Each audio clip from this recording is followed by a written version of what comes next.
So yesterday I was watching the Dodgers game and I swear to God, I thought they had somehow traded for Aroldis Chapman without any of us knowing. Look at this guy. He looks exactly like Aroldis Chapman. What's going on, everyone? It's Fuzzy. Welcome back to yet another MLB recap. We have so much to talk about, including that Aroldis Chapman 2.0 guy, so we'll break down the rest of that Dodgers game. We have a walk-off from Cleveland yet again, and then we also have to talk about how the Astros, I don't know if it was intentional or not, but they're trolling the New York Yankees, but I think the Yankees, they got the last laugh. If this is your first time on the channel, we do this every single day, well, except for tomorrow and Monday because I will be at the All-Star game, but we're going to talk about the most disappointing and the most surprising players from the first half. So those videos are going to be bangers in replacement of MLB recap, so make sure you guys stick around for that. It is going to be a good time on the channel for the next couple days. I just want to mention this right now that every single Astros player that was selected to the All-Star game is actually skipping the All-Star game. First it was Jose Altuve, then Carlos Correa. Now Michael Brantley and Ryan Presley are choosing to sit out, and a lot of people are kind of putting the dots together and making the connection that, hey, maybe they have a valid point in saying that they're injured or they need to spend time with their pregnant wives. I totally understand that. But when 4 out of 4 Astros players are not in the All-Star game after being voted in, I mean, unless they don't want to wear the ugly All-Star game jersey, a lot of people are saying it's because they don't want to get booed. So let me know in the comment section down below. Astros fans are going to be on the side of the players, obviously, but if you're a casual, do you believe the Astros or do you think they're just trying to stick it to Robert Manfred and say, hey, we don't want to go to your game, we're going to do our thing? All right, let's go ahead and break down the games from yesterday, starting off with the first and only walk-off from yesterday's game. Bradley Zimmer, he finally did something. He drives an RBI, and Tristan McKenzie was sensational. I'm so happy that maybe he has finally figured it out because he has had a very roller coaster season ever since breaking out in 2020. He only allows 1 hit on 9 strikeouts in 7 innings, and Clase, unfortunately, he blows the hold in the 8th inning by giving up a bomb to Jorge Soler. But then James Karinchak comes in the 9th and holds the tie, and that leaves Bobby Bradley an opportunity to walk it off, and that's exactly what he does. Bobby Bradley has 10 home runs already on the season. He has been so much better than Jake Bauers. I am so happy that we designated him for assignment. He's a nice guy, but he was not a good first baseman. Let's talk about another AL Central team. The Chicago White Sox were facing the Orioles, and it was a slow game until the 5th, and then the White Sox offense, yeah, they opened the floodgates, starting off with a Jose Abreu RBI single, and then Tim Anderson, he kickstarts a 4-run 6th inning, all without their 3 stars. I mean, again, the White Sox are doing this without Luis Robert, Eloy Jimenez, and a couple other guys, Nick Madrigal. But because your mean Mercedes was so hot to begin the season, and now Gavin Sheets, who hit a home run yesterday in his home state. He was born in Maryland. He was in front of his family and friends. Abreu, he makes it 9-1, and Keuchel goes 7 innings, only allows 1 earned run. The White Sox are getting contributions from players that we didn't really expect. Your mean Mercedes, Gavin Sheets. I know that Gavin Sheets was talked about a lot in the inner circles of White Sox fans, but to a normal casual baseball fan, I didn't know he existed until, a month ago. And then the final teams from the AL Central, let's talk about them real quick. The Twins were facing off against the Tigers. This was a pitcher's duel up until the 6th inning. Kenta Maeda, ever since he decided to wear his pants up and have high socks, he has been basically unhittable. 5 innings, 2 hits, 0 earned runs with 7 strikeouts. And Matt Manning, he was pretty good, 2 earned runs, and that was ruined because Ian Kroll, I think that's his first name, he allows the 2 earned runs that were on base by Matt Manning to score, and then he gives up 2 earned runs of his own, so technically he gave up 4 runs. Robbie Grossman, he botches a slide in left field. Now he does make up for it later on in the game with a 2-run home run that scores Akil Baddoo, but it was too late as Hansel Robles turns in a multi-inning save for number 9 on the season. The Rangers, again, I've been talking about this, have been playing way better as of late, and they were facing the second place A's yesterday. You have Tony Kemp making an Odell Beckham Jr. catch. I mean, he overran it, and then he just, catapults himself backwards to make this grab. You have Andy Ibanez going up the middle for an RBI, but you can't run on Ramon Laureano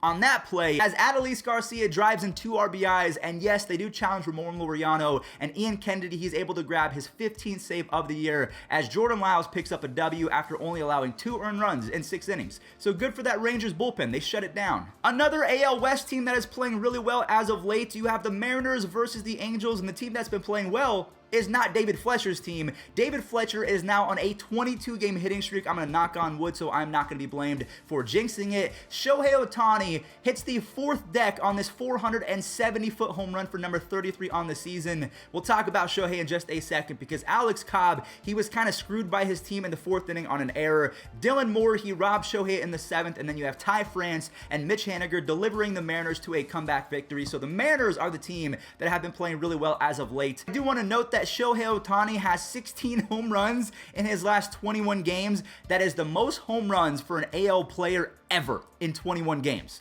I mean, he's the MVP. I'm going to say it again. I love Vladimir Guerrero Jr., but it's Shohei's award to lose. The Boston Red Sox faced off against the Phillies yesterday, and this wasn't even close. You have Kike Hernandez tying up the ball game with his 11th home run, and then JD Martinez and Rafael Devers, they do their thing. This home run from Rafael Devers was number 22, and it starts a 4-run 3rd inning for the Boston Red Sox. They end up with 11 runs at the end of the day, and the Red Sox offense on the year is 3rd in batting average and 3rd in OPS, so they are doing it on all fronts. JD Martinez has 61 RBIs. That is really good. Rafael Devers has 72 RBIs before the All-Star break. How? So we talked about how the Astros may have unintentionally or maybe intentionally trolled the Yankees because as soon as the Yankees were coming into town, they were doing a replica 2019 trophy day. They did a replica World Series ring. I think that's actually happening today. And then tomorrow, they're doing a Jose Altuve jersey giveaway. So yeah, the Astros are trying to, I don't know if they're trying to be petty, but it comes across that way. It didn't really matter for the Yankees yesterday because they got the last laugh as Brett Gardner drives in 2 runs on this double, and Nestor Cortez, both him and Jonathan Loaisiga, I believe that's how you say his last name, they have been playing like all-stars as of late. Nestor Cortez has a 1.05 ERA and 31 strikeouts in 25 innings, and DJ LeMahieu wins a 10-pitch at-bat as Aaron Judge is the 2nd fastest player in Yankees history to have 100 home runs and 500 career base hits.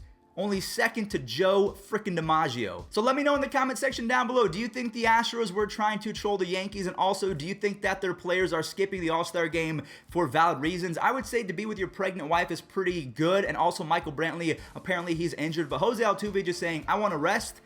What do you think of that? The Diamondbacks and the Dodgers faced off in a NL West Division matchup. You have AJ Pollock going yard, but then Dorian Nunez allows a 2-run home run to Eduardo Escobar. Eddie now has 60 RBIs on the season. I can't believe I'm even saying that, even though once upon a time, I think he drove in 115 plus RBIs back in 2018 or 2019. So I guess he's done this before. Mookie Betts, he brings it to within 1 run, but then 2 base-loaded walks. It extends the lead for Arizona as Joakim Soria gets his 3rd save of the year, and the Diamondbacks, they win 5-2. Another NL West matchup, we have the Padres versus the Rockies. The Rockies go up 2-0, but that was quickly vanquished, if that's even the right word for this context. Grisham delivers and ties up the game with 2 RBIs, and then Will Myers, he grabs the lead back on this double in the 6th inning, and then Machado, he goes the other way to give the Padres a lead, and the bullpen for the Padres is one of the best in all of baseball. They only allow 1 hit in the final 6 innings as Mark Melancon picks up save number 27.